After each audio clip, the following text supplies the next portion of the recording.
Qu'est-ce que la présomption?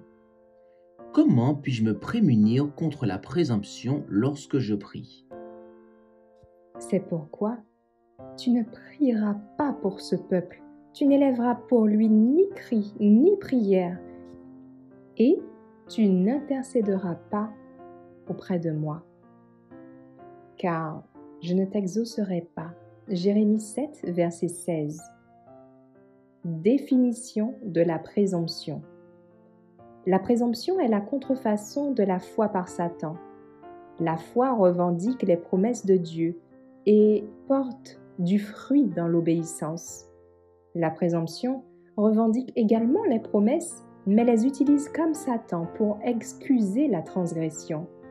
La foi aurait conduit nos premiers parents à faire confiance à l'amour de Dieu et à obéir à ses commandements. La présomption les a conduits à transgresser sa loi en croyant que son grand amour les sauverait des conséquences de leurs péchés. Cette soi-disant foi en Christ qui prétend libérer les hommes de l'obligation d'obéir à Dieu n'est pas de la foi, mais de la présomption. C'est de la présomption que de se livrer à des suppositions et des théories concernant les sujets que Dieu ne nous a pas fait connaître dans sa parole. Nous n'avons pas besoin d'entrer dans des spéculations concernant notre état futur. Une tentation commune. La présomption est une tentation commune, et comme Satan assaille les hommes avec cela, il obtient la victoire 9 fois sur 10. Ceux qui professent être des disciples du Christ et qui prétendent par leur foi être engagés dans le combat contre tout le mal de leur nature plongent fréquemment dans la tentation de la présomption, sans réfléchir dans des tentations dont il faudrait un miracle pour les faire sortir indemnes.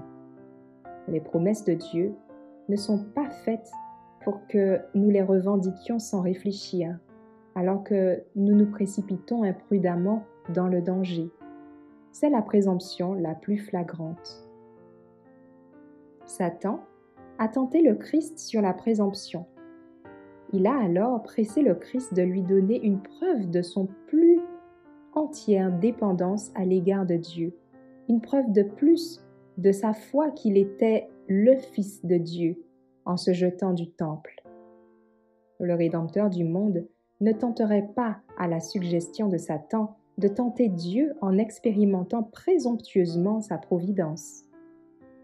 Il a refusé de présumer de la miséricorde de son Père en se plaçant dans un péril qui obligerait son Père céleste à déployer sa puissance pour le sauver du danger.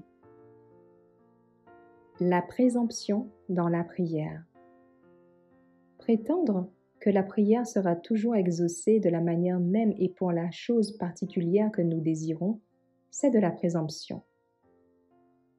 La présomption de Balaam. Il n'a pas cherché à faire la volonté de Dieu, mais a choisi sa propre voie, et s'est ensuite efforcé de s'assurer la sanction du Seigneur. Il y a des milliers de personnes qui, à l'heure actuelle, suivent une voie similaire.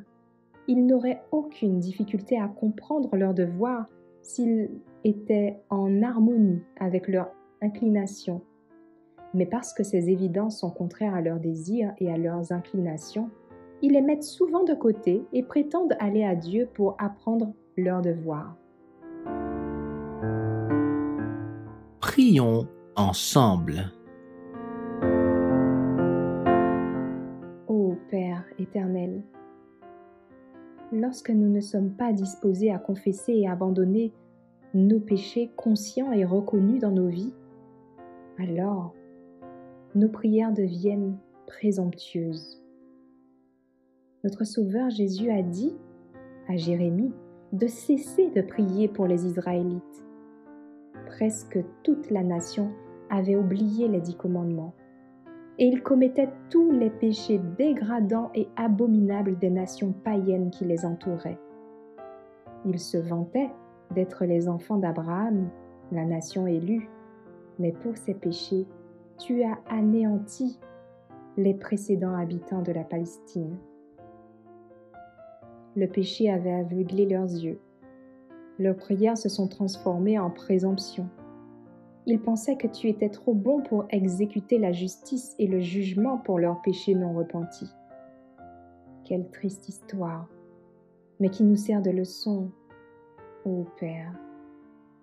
Tu as permis une tragédie nationale pour qu'au moins certains reprennent leurs esprits et se repentent. Il y a un message pour nous, un parallèle que nous devons faire pour notre époque. La télévision et le péché nous ont trompés et aveuglés.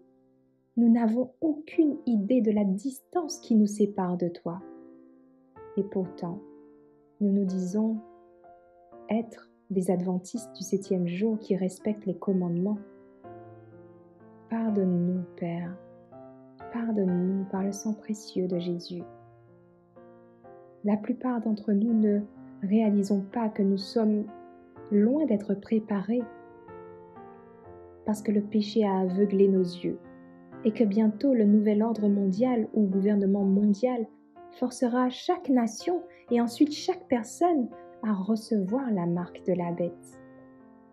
Aide-nous à comprendre que pour nous approcher de toi, nous devons abandonner le péché. Aide-nous à t'aimer plus que tout, à renoncer chaque jour à nous-mêmes et au monde pour te choisir, t'obéir fidèlement. Au nom de Jésus, nous t'en prions. Amen. Merci d'avoir écouté cette présentation avec lereste.org.